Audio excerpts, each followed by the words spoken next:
大家好，欢迎来到密室客栈。今天我们来聊一位缅北的传奇人物，也就是被称作果敢之王的彭家声。在缅北的历史中，彭家声的声望与坤沙和罗兴汉齐平，有人把这三位大佬并称为缅北三杰。不过虽说这三人都是缅北的枭雄，但彭家声的经历和另外两人还是有所不同。比如坤沙和罗兴汉都在晚年选择了交枪投降，而彭家声却战斗了一生。彭家声的一生跌宕起伏，颇具传奇色彩。他从70年代开始统治缅北果敢，一直到2009年的88事件后，他才彻底失去果敢的控制权。2014年时，85岁高龄的彭家声试图卷土重来，他的部队在老街附近同缅军激战了好几个月，但最终彭家声还是没能光复果敢。2022年2月16日，彭家声因病在家中去世，享年94岁。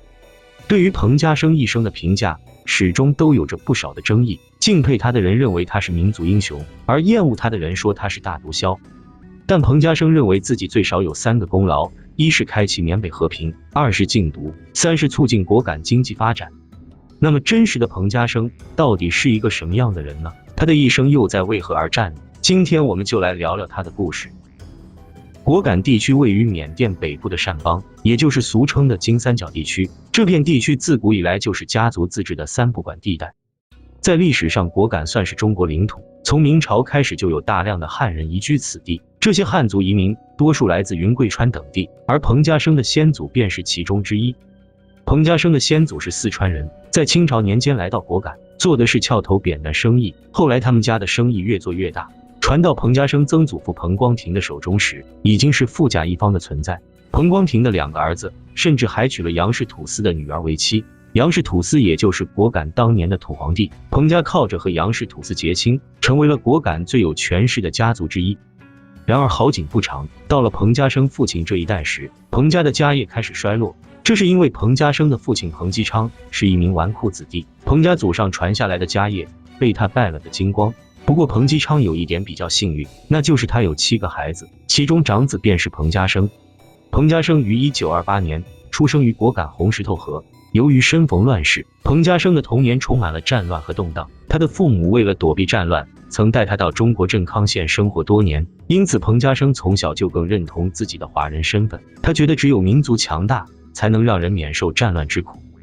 1949年，21岁的彭家声参加了杨氏土司开设的军事训练班，和彭家声同期的还有坤沙和罗兴汉。这个军事训练班并不简单，他的教官都是当年国民党残军的军官，属于久经沙场的老鸟。虽说国民党残军在中国大陆属于失败者，但是在缅北这种地方，他们就好像是天兵下凡，无论是武器装备还是战斗素养，都碾压缅甸的各路武装。彭家声在训练班接受了国民党教官一套系统化的军事训练，与此同时他也显露出了一些领导天赋。他为人仗义，喜欢替人打抱不平，周围的人都对他评价很高，而这段经历对彭家声的人生意义重大，也是他后来能够崭露头角的关键因素。从军事训练班毕业后，彭家声被分配到了杨氏土司的自卫队担任分队长。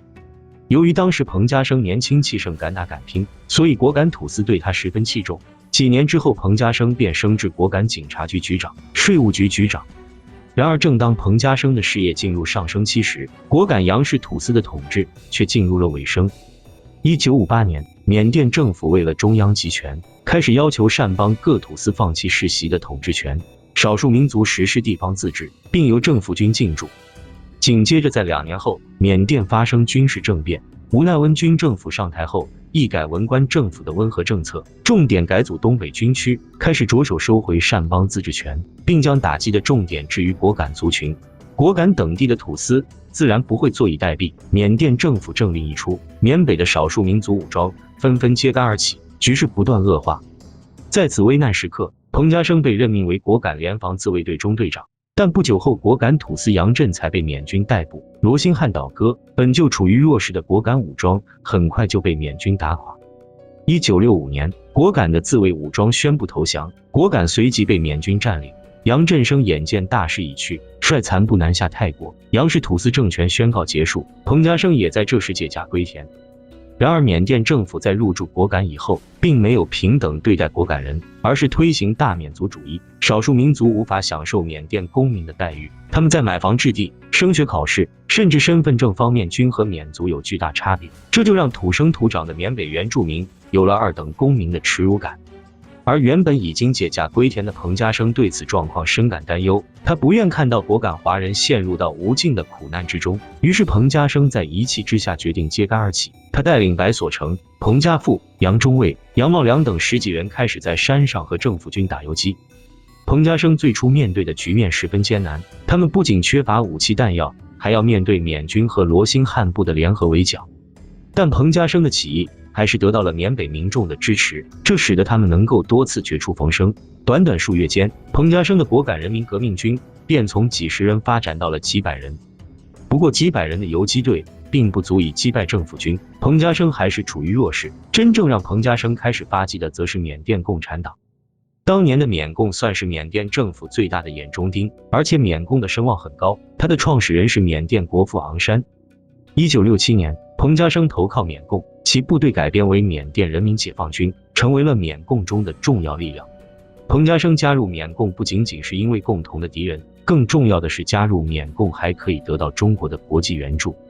另外值得一提的是，当年中国有1万多名知识青年在文革期间来到缅北加入了缅共，彭家声的女婿林明贤就是当年加入缅共的中国知青之一。林明贤后来创立了善邦东部民族民主同盟军，成了彭家声最亲密的盟友。有了强大的后盾，彭家声的事业开始变得顺风顺水，其职位一直做到缅共东北军区副司令，下辖3支部队8个营，且均配备了指导员和政委，其实力已不同往矣。1968年元月，彭家声的部队经过严格训练和重新准备后，以缅甸人民解放军的名义进入果敢，并在随后的战斗中多次击溃政府军和罗兴汉的部队。1年后，罗兴汉和政府军放弃果敢，退至滚弄。至此，彭家声占领了除滚弄和南湖以外的果敢所有地区。此后，他又频频向政府军发动攻势。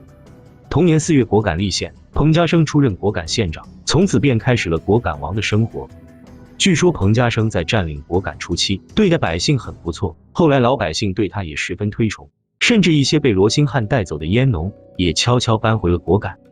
转眼到了70年代中期，中国的文化大革命已经接近尾声，中国对缅共的支援开始大幅减少。与此同时，缅甸共产党也进入了多事之秋。由于经济上长期对中国的严重依靠，使得缅共自身没有发展任何造血功能。在国际支援减少以后，军费开支就成为了一个巨大的问题。所以缅共最后在无奈之下，又做起了祖传的烟土生意。到了80年代中期，缅共中高级干部几乎全部卷入了烟土买卖当中，而彭家声也是第一个公开承认自己贩卖烟土的缅共高官。按照彭家声的说法，他所做的一切都是为了生存。在缅北这种穷乡僻壤，既要打仗还要让上万口人吃上饭，这对他们来说属于绕不过的难题。当然，不管怎么解释，贩卖烟土始终还是见不得光的生意，不管是缅共还是彭家声，也都因此名声受损。后来随着东欧剧变，国际共运进入了最低潮，而缅共内部也因此人心涣散，慢慢走向了分裂。1989年，彭家声宣布脱离缅共，成立果敢同盟军。随后，彭家声与缅甸政府达成停火协议，果敢成为了高度自治的缅甸善邦第一特区，彭家声就任特区政府主席。作为第一个与缅甸政府停火的地方武装首领，彭家声的举动被缅北的其他少数民族武装纷纷效仿，于是缅北的少数民族武装都开始和缅甸政府讲和，而开启缅北和平的彭家声就此成为了缅甸人心中的民族英雄。彭家声成为特区政府主席的第一件事，就是提出在果敢地区实施全面禁毒，他也是缅北地区第一个提出禁毒的特区政府首脑。除此之外，彭家声还进行了经济改革开放的政策。按彭家声的话说，就是你帮我发展，我帮你发财，实际上就是把贩烟土换成了开赌场。依靠着中缅边境的地理优势，很多中国赌客慕名而来。于是在短短几年内，果敢的经济迅速腾飞，其首府老街更是成为缅北最富裕的地区，被称作中缅边境的小澳门。然而正当果敢朝好的方向发展时，果敢同盟军的内部却爆发了危机。据说是因为彭家声的禁毒行为触及了一部分人的利益，其中就包括同盟军的副司令杨茂良。杨茂良和彭家声本是几十年的亲密战友，也是最早追随他上山打游击的人之一，但在利益的驱使下，两人最终兵戎相见。1993年，杨茂良联合佤邦对彭家声的军队发起进攻，由于事发突然，杨茂良占据了绝对优势，而彭家声又刚好身患重疾，最终彭家声被迫退出果敢，杨茂良成为了新一任果敢领导人。杨茂良的行事风格较为奔放，他上台后又开始大肆贩卖烟土，结果1年后其兄弟杨茂贤就在中国临沧地区被抓获，后被中国法院判处死刑。杨家当时先是宣称想要花钱赎杨茂贤的命，后来又叫嚣要武力报复。杨茂贤的儿子还把一尊钢炮架到了中国边境以示威胁。这些疯狂的举动都预示着杨茂良的统治不会长远。果不其然，1995年11月，杨家内部发生兵变，趁着杨茂良镇压内乱的时机，彭家声联合女婿林明贤的军队重返果敢，杨氏兄弟被迫逃离，果敢的统治权又再次回到了彭家声的手中。此后，果敢进入了一段长达15年的和平时期。在这段时期，老百姓的生活有了很大提升，赌场里的中国客人越来越多，富丽堂皇的酒店拔地而起，来自五湖四海的投机客纷纷前来寻找商机。但是这繁荣的表象背后，还依然隐藏着重重危机。第一个危机来自于缅甸政府，当年让缅北自治，只不过是政府的委曲求全，这并不代表政府以后不会削藩。缅北的民族武装始终都是缅甸政府的一块心病，而果敢族等少数族群更认同自己的华人身份。彭家声甚至还想让中国收回果敢，所谓非我族类，其心必异。也正因如此，缅甸政府军和缅北的少数民族武装几乎很难达成互信。随着时代的发展，政府军必然越来越强大，而彭家声却越来越老，双方再次发生冲突只不过是时间问题。另一个危机则来自于果敢内部。要知道，权力是一种很让人上瘾的东西。果敢的军政事务长期以来都由彭家声一人主持，据说大到财政开支，小到夫妻吵架，都要由他亲自处理。长此以往，彭家声开始对权力越来越迷恋。后来他的家人几乎垄断了果敢所有的重要部门，如老三彭家富曾任同盟军总司令，老四彭家贵担任执法处处长，长子彭德仁是彭家辉的接班人，三子彭德礼担任财政部部长。整个果敢的军政大权几乎都为彭家声一家所有，这让曾经那些和彭家声一起出生入死的老战友十分不满。后来这些老部下纷纷临阵倒戈，成了彭家声一生最大的败笔。2009年，果敢地区积攒已久的危机终于开始爆发。缅甸政府军先后5次接触彭家声，要求把果敢同盟军收编为缅甸边防军，但均遭到了彭家声的拒绝。到了8月8日，缅甸政府军以彭家声家族涉嫌私造军火为由派兵进入果敢，这个动作直接打破了20年前双方签署的和平协议。随后双方展开了对峙，在局面僵持了半个月之后，缅甸政府突然发布通缉，声称彭家声违法开设枪械修理厂，并将果敢政府位居要职的彭家声、彭家富、彭德仁、彭德礼列为通缉犯。于是战斗爆发，彭家声率部攻击果敢境内的缅军。然而就在这个紧要关头，彭家声的亲信白所成等人突然临阵倒戈，投靠了缅甸政府。白所成曾是特区政府副主任以及同盟军副司令，他和上次倒戈的杨茂良一样，都属于彭家声几十年来的亲密战友。我们前面也说过，彭家声的亲密战友屡屡倒戈，和他对权力的迷恋息息相关。此前彭家声为了给儿子铺路，罢免了白所成的副司令职务，这让几十年来兢兢业业的白所成十分不满。这些不满最终就变成了他倒戈的导火索。而此时的彭家声已有80岁高龄，外有缅甸政府军大军压境，内有白所成等亲信的叛离，彭家声被逼无奈只能出逃果敢。从此他便踏上了流亡之路。随同彭家声一起离开的还有1000多名果敢同盟军官兵和数万名果敢百姓。这场军事冲突后来被人们称为88事件。88事件过后，缅甸政府军全面控制了果敢地区，特区政府完成了改组，白所成出任新的果敢主席。后来白所成、魏超人等几个家族控制了果敢的大部分赌场，